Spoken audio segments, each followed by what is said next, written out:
And good morning. We are live on Facebook and YouTube on Atlanta Falcons fans on All Falcons at Scott Kennedy Sports and youtube.com/Scott Kennedy. This is the Falcons Podcast.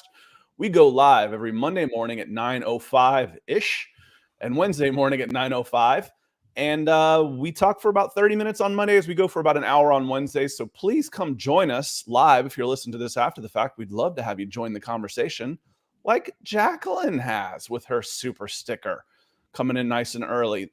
Just as a quick reminder, this is the easiest way to support the show. Direct support for the show is coming in with these super stickers and super chats. Jacqueline says good morning to all of y'all with lots of love. Thank you, Jacqueline, so much. And I'm Scott Kennedy. This is my co-host. This is Nick Kendall over here. He's in Seattle, so he's up bright and early to be with us this morning. Nick, how you doing, my friend? I'm doing pretty well overall, just completely inundated with smoke out here in Washington. I think our air quality was like 200, but it's hopefully going to start pushing through over the next 24 hours. So we'll see. It's that time of year. Just we really need some rain, and thinking about rain, thinking about everybody in Southern California. I mean, earthquake, tornado warning, flash floods, a tropical storm. I mean, it's it's unbelievable out there right now. It's like Superman, a Superman plot. Mm-hmm. When Gene Hackman as Lex Luthor is about to drop California into the Pacific. Yep, nuts. It's hopefully anybody listening out there doing safe. A lot crazy. It's an absolutely crazy weather week just across the country, across the world too. So hopefully everyone's staying safe. Absolutely. And Jacqueline, thank you again. I want to say good morning to some folks that have come in. Michael Ranquillo's in nice and early. Says good morning, Scott and Nick on the Falcons podcast. John Harold Jr.'s good morning, Scott and Nick, and nice and early too. Big Ant is in. He says good morning, Scott and Nick, as well as everyone in the chat. That's all, y'all. So welcome in. He says my assessment of this team is that our defensive starters and backups will be tough as nails. Our team finally has an identity. And Big Ant, they've spent the last 2+ years trying to establish that identity. The realists / cynics in us were like, hey, this is a rebuild. They are up against it with the salary cap. They would not let that be an excuse at Flowery Branch for 2 years. Yeah. They could have listen, we're up against it. We're doing what we can. Not once. And part of that was building that identity that there will be no more excuses. It came from Terry Fontenot to Arthur Smith, especially. You heard it from Dean Pease. Like, this stuff's got to change. The attitude around here and the culture. And this identity is, we're going to be tough. That's the identity of this Atlanta Falcons team. If you play us, you might win, you might beat us, but you're going to know you were in a fight. Mm-hmm. Yeah, I mean, the offense too. I mean, we only saw Desmond Ridder out there for the first drive, I believe. Maybe it was. Right. Yep. And it was unfortunate to see the red zone turnover on a questionable decision. I don't think that the defensive player got there that early, if at all. That's kind of the ball was tipped though, so it was. It wasn't. Yeah, it was okay. It was a legit call. The questionable decisions for me were, and I saw this watching several games, were the holding calls. Mm-hmm. Chris Lindstrom got called on 2 holds on. Yeah. I'm like, 1, it's a home game and that's Chris Lindstrom. He gets a little bit extra, but 2, that's not a hold anyway. Yeah. I mean, the Broncos 49ers game too, they probably had about 10 holding calls that were against wide receivers. So maybe it's just a point of emphasis this week from teams across the league. But typically they let that go a little bit as the season progresses. So we'll see. But overall, my big takeaway watching this Falcons game is that Bijan Robinson is legit. I mean, all caps legit. I mean, some of those runs, he looks moving a different speed than other guys. His acceleration and his ability to like squeeze through the tight little spaces and keep his balance is unbelievable. And that Drake London play, I probably watched about 15 times because I was trying to understand how it happened. Well, my bias for receivers, right? Mm-hmm. I like the big receivers. That's why. Now, they don't always have body control like Drake London, but they're always open. I've got single coverage. Let me just throw it.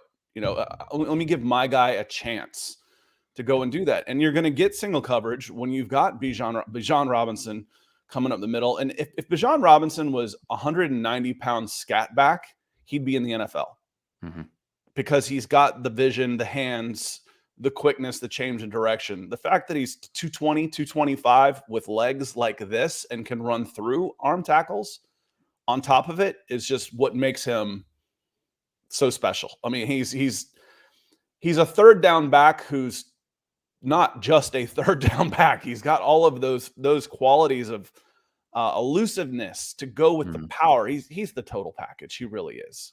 Yeah, best running back prospect since Saquon Barkley. I'd probably put Saquon just barely above because I think he's a little bit more explosive of an athlete, but it's negligible.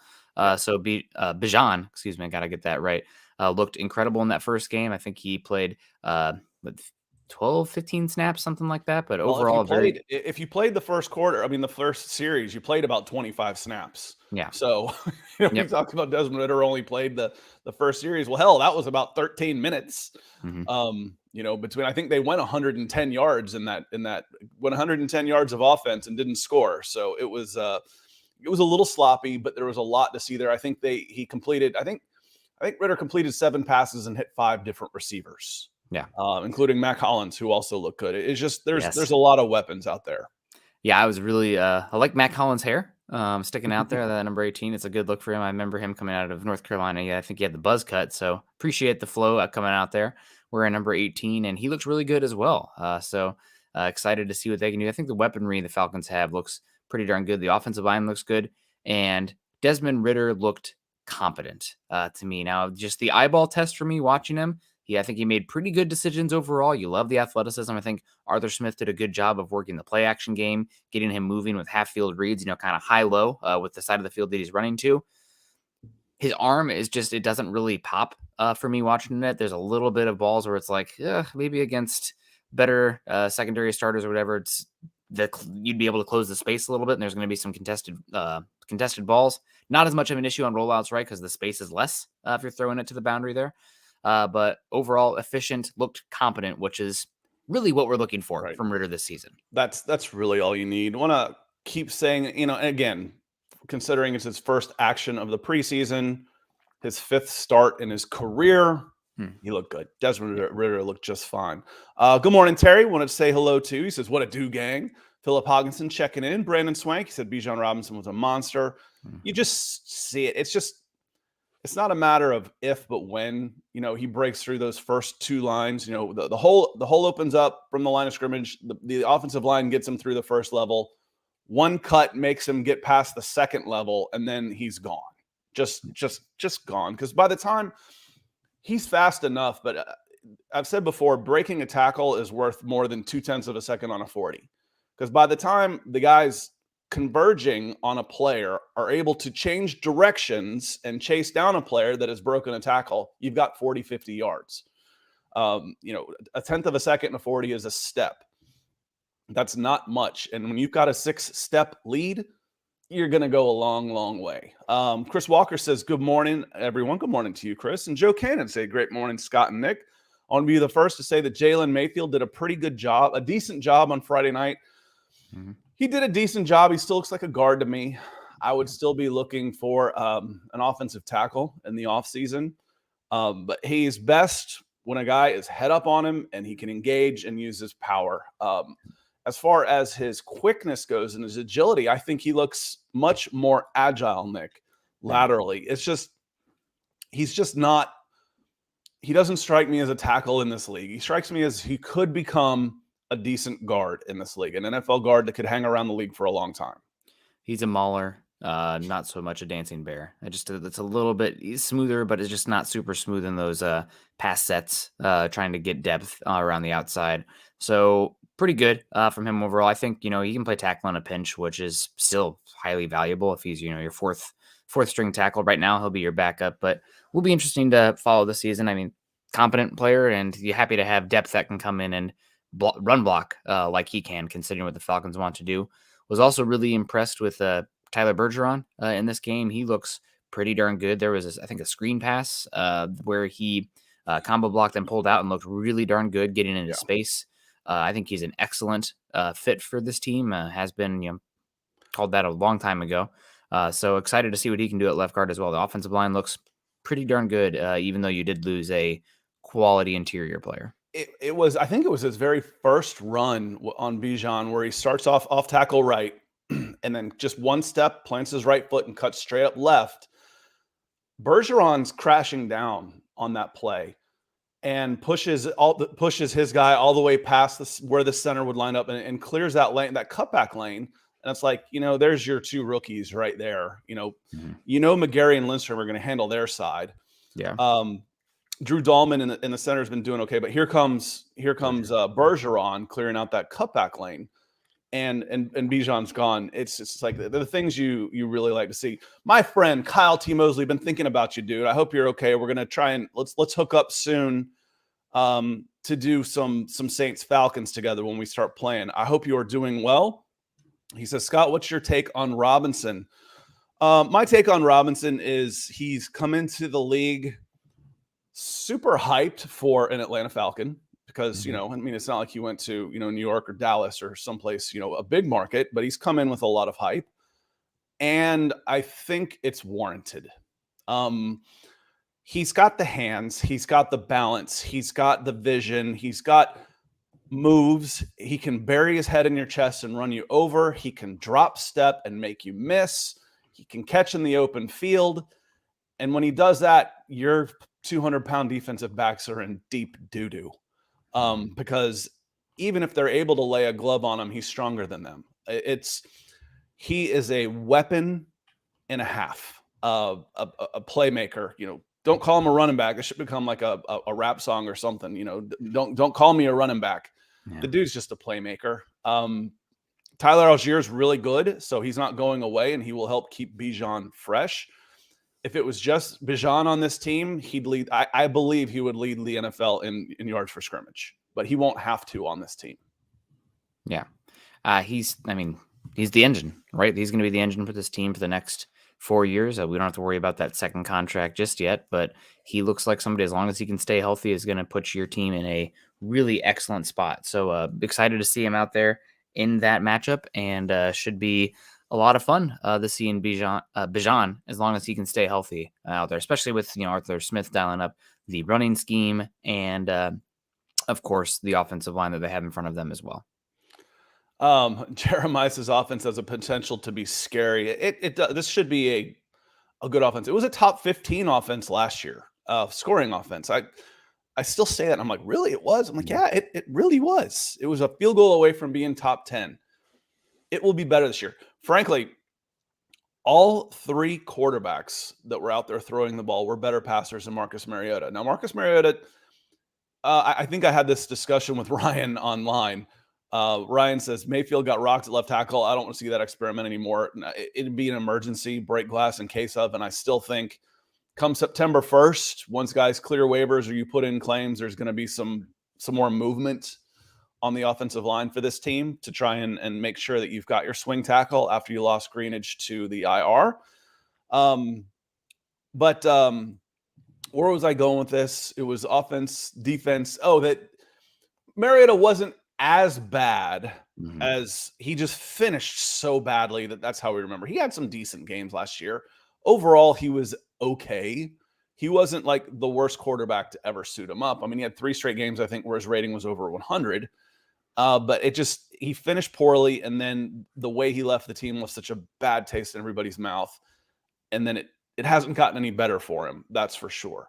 But my point is all 3 quarterbacks that I think the Falcons have out there are better throwers. I don't think that's a big, Heineke threw some nice balls. Woodside threw some nice balls. Nice 2-minute drill to finish the game from Logan Woodside. And Desmond Ridder threw the ball better. I don't know if I'd be as bold to say Woodside is a better thrower, with Pride of Toledo or something coming out there, but he looked Mariota, okay. I would. I don't think that's a stretch. He's more accurate.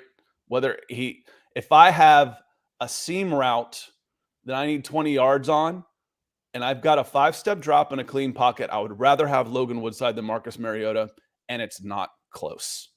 Interesting. He looked pretty good there. I thought that one, the go ball at the very end to the outside had pretty good placement. If you had, if it was Kyle Pitts or Drake London there, I think he gave that player a good chance to do it. Maybe a little bit more heat on that ball. Sometimes guys with, those different arms, looks like they're throwing a heavier football just because of the velocity they were able to get on it and the momentum behind it. But overall, I thought he looked pretty good as well. And again, Ridder, fine as well. I thought Heineke and Ridder, there was a few decisions here and there that were questionable. I think especially that red zone one from Ridder. Are we concerned at all about Heineke taking? I think it was 4 sacks in the game. Is that one that concerns you with the? Not really. I Okay. mean, it concerns you with the depth of the offensive line, but he's not playing, really back there with the ones. Hmm.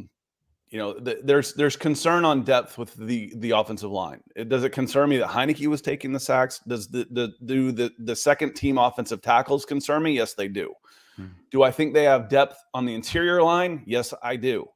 But McGarry staying at a high level and Jake Matthews staying healthy are maybe the two most important players on this team, as far as players you can ill afford to lose out there. Ryan Adonis has another good point. He says you can go ahead and cut Kadero Hodge too. If he doesn't give up his block, Robinson takes it to the house on his first ever carry. There's some competition for there. We went into this saying Kadero Hodge looks pretty safe, but Kadero Hodge has, you know what his dead cap number is, Nick? 1 million. Zero. No. Kadero Hodge's dead cap number is 0. And right now, looking at this team, Xavier Malone's had a better camp. Scotty Miller was signed. Mac Hollins, J.J. Arcega-Whiteside. There's some dudes. Sexton. I mean, Kadero Hodge right now looks to me like the 9th or 10th wide receiver out there, Nick. And has he done enough on this team to cement his spot where he doesn't have to be, earning his spot in the preseason? I don't think so. It is interesting to see him only get 8 total snaps. Right? I don't know if that means that they're like protecting him. Yeah. Or that they feel okay about him. I don't know. 8's not really enough to really get a great sample size. I'd have to go back and to speak on the missed block or unsustained block for the Bijan Robinson one. I mean, the difference between, a lot of teams, of a 6-yard run and a 40-yard run is the wide receiver is able to sustain blocks, and not always easy for those guys out there. But a lot of those guys have looked pretty good, the depth of guys that you've mentioned. So if you can save some money and you find somebody that's, just as good on the pecking order, then typically you go with the younger, cheaper option. Colby Cole Robinson, he says, would you guys start Robinson in fantasy football? Mr. Robertson, in a dynasty league, I might consider, if I was starting a dynasty league, a keeper league where you got to keep these guys for their career in your team, I might consider Bijan Robinson the number 1 overall pick. Mm-hmm. I might. And I think, Nick, you were on that bandwagon early on in the year. I was a little surprised. I think he was 2 or 3. I was like, wow, that's really high. And you're like, yeah, that's where he should be. I'm like, okay.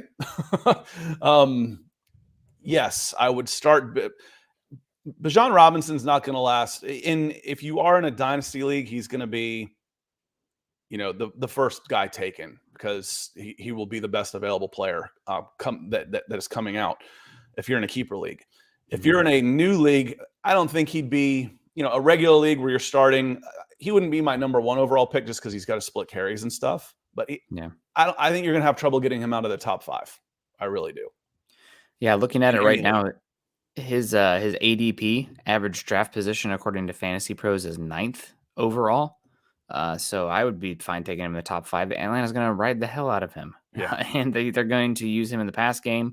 They got a good offensive line. I mean, it's just all there. He's a rookie running back. Typically, hate to say it, I don't want to dehumanize these guys. I know it's been a running back conversation this offseason with the whole Eckler and Barkley stuff going on, and Josh Jacobs as well. But running backs in the league are kind of viewed like cars. As soon as you drive them out of the lot, their value depreciates rapidly.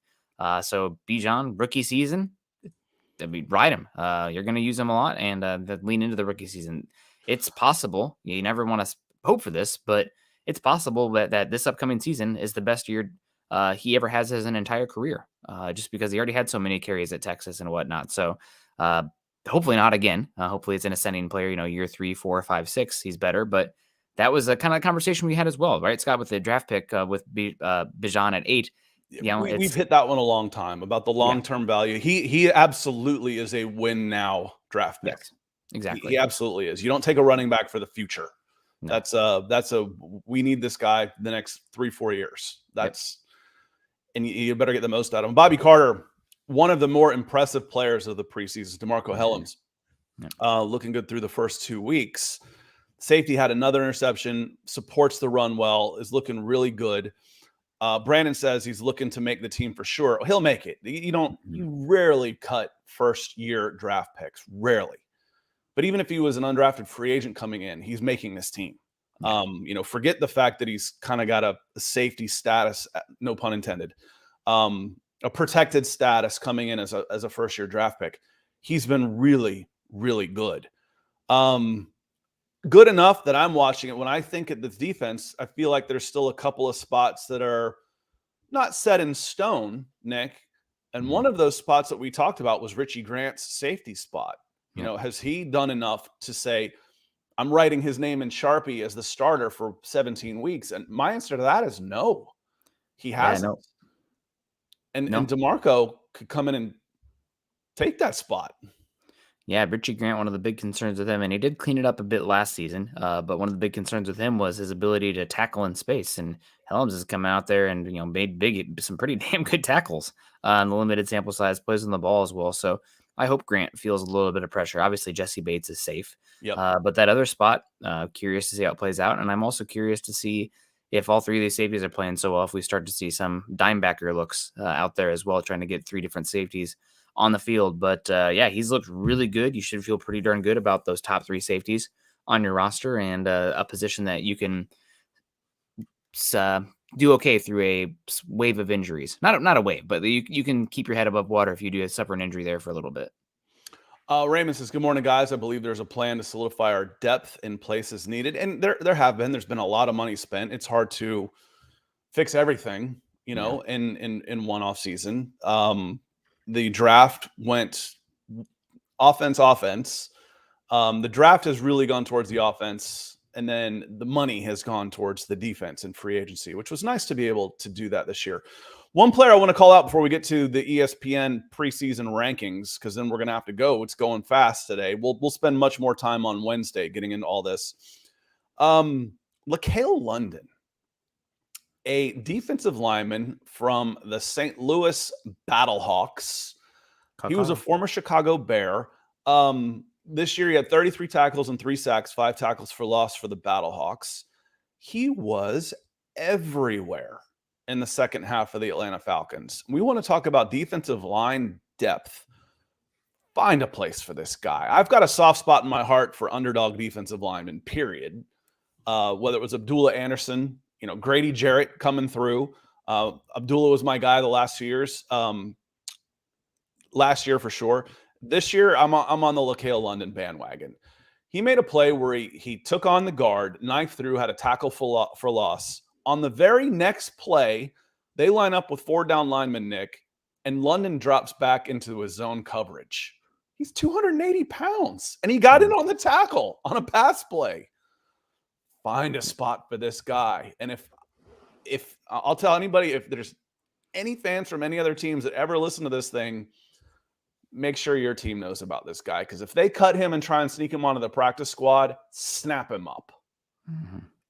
Yeah, interesting player from Western Illinois, and had 3 pressures in just the 13 pass rush reps. So that's a pretty good rate overall, considering 2 tackles as well. Did have a missed tackle, according to PFF, but interesting to follow. Also did want to give a guy that we said now has a pathway to maybe put up or shut up this season, and D'Angelo Malone, 3rd round pick.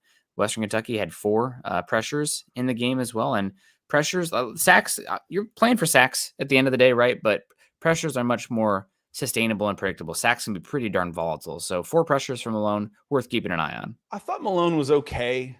I'm a little disappointed with those 3rd round picks. Malone has been okay, and Harrison looks like he'd be better off putting on 20 pounds and sliding inside. Zach Harrison right now. I just don't think he's not an edge, and he's borderline defensive end for me right now. I think he goes about 275, 280. I think he'd be better off getting up into that 290, 295 range. If his frame, I don't know what his bone structure is like, but he's certainly tall enough, for goodness sakes. He's already big enough that his future might be inside, Nick. I just don't see the agility out there on the outside in space against good offensive tackles. Yeah, maybe a little bit of a Zach Allen path, who came in from Boston College as an edge, and now he's 290, 295, playing a lot of 4 and 3 technique. Yeah, a 3-4 defensive end, even Yes. not even as a 4-3, but a 3-4 defensive end where he's still inside. I still consider a 3-4 defensive end an interior defensive lineman because he's strong at the point of attack. They're not moving him out of there. He's just not. He's not a freaky pogo stick athlete that you're gonna need at that size in order to be effective on a speed rush type of. He's not beating anybody with agility on the outside right now. So, but he's certainly strong and big enough. Yeah, a little stiff, I think. A little bit. Yeah. Real quick before we get out of here, since this is how we said we were going to talk, was the ESPN preseason rankings, power rankings. They have the Falcons in 28th spot. That's actually down 2 spots from the post-draft rankings. And I just really don't know how you could look at this team, look at them and say, oh yeah, they've gotten worse. I really don't understand. And I swear to God, all they're really doing is they're taking the draft order and writing it up from there. And they just don't have the manpower or whatnot to really watch. There's no way you can watch this Falcons team and say they've gotten worse. You can't do it, Nick. It's just generating engagement, Scott. It's not a big deal. I mean, it's frustrating for sure, but this is not a team that trust what Vegas is saying. Where does Vegas have the Falcons at? Obviously, they're not always great, but Vegas wasn't built on bad bets. So 8.5 wins. Yeah, 8.5 wins, 9 wins. That should be about 15th or 16th. Yeah, exactly. I would not pay too much attention to what ESPN has to say. Knock them down 2 spots. And then here's what they said. The theme of this article this week was the hot seat. Who's on the hot seat? And they put Desmond Ridder on there, which I'll agree with because Desmond Ridder's got this year, maybe not even a whole year, to prove that he can be the long-term guy. Yeah. If they finish with the 5th worst record in football, he's not going to be the quarterback next year. Yeah. And they will be there with a top 5 pick, and they will package something together and move up into the top 2 and try and get a quarterback. Mm-hmm. They wouldn't be the only ones. It would be expensive. It would cost you Trey Lance, 3 first-round draft picks type of draft picks and trying to move up. If they're literally 28th, you know who's on the hot seat? Arthur Smith. Yeah. If they finish with the 28th record, it's not just Desmond Ridder that won't be. He'll probably be the backup. He's not leaving the team. But if this team is 5-12, mm-hmm. Arthur Smith is in big trouble. Yeah. I don't see that happening. I literally, with this record, with this team, with this defense, with the offensive weapons, if they finish, we'll have to come up with something. You guys can name your price. If they finish with a top 5 pick, I will be absolutely shocked. Yeah. And I mean, just going through the schedule too. I mean, it's hard to go too far on that because we haven't seen what a lot of these teams are going to be yet, but you can have at least a little bit of an idea on some of those teams. It is not a very good, tough schedule. The NFC South is not overwhelmingly a powerhouse. The NFC is not very much a powerhouse right now. And they're matched up with the AFC South, which is probably the weakest of all the AFC divisions as well. So again, plays into the schedule. Probably again about it. You want to go against the AFC West and the Chiefs? You want to go against the North and all of the teams? You want to go against the AFC East with the Bills, Dolphins, Jets, and Patriots? Or do you want to go against the Texans, the Colts, the Titans, Jags? Yeah. Come on, man. So on that note, we're going to get out of here. We will be back on Wednesday. We'll get more into this. Appreciate everybody joining. We'll get more into all of this. So hit the comment section. Y'all have been great about that. You know I'm going to respond back to you or ban you if you're just a jerk. But we'll be back on Wednesday morning. We're going to hop over to Mile Huddle and talk Broncos for breakfast here for the next hour or so. But we'll be back Wednesday at 9 a.m. And if you haven't noticed, make sure you're following us, my YouTube channel, youtube.com/Scott Kennedy, or follow us on Twitter at Scout Kennedy, at Nick Kendall MHH, because we've started a Friday NFL show. I didn't stream it to my Falcons channel because it wasn't just Falcons. And I didn't want to get hey, why is this on here? So make sure you're following one of those 2 places if you want to watch us on Fridays as well. We will be there. On that note, we're at 30 minutes. We're going to get out of here. Appreciate everybody for joining us. We're looking forward to seeing y'all on Wednesday to talk more Falcons, because this is going to be an exciting team, and we will start hitting on some of the big roster moves that are going to need to be made over the course of the next week to get this team from 90 down to 53. So on that note, thanks for being here. We'll see y'all later. Peace.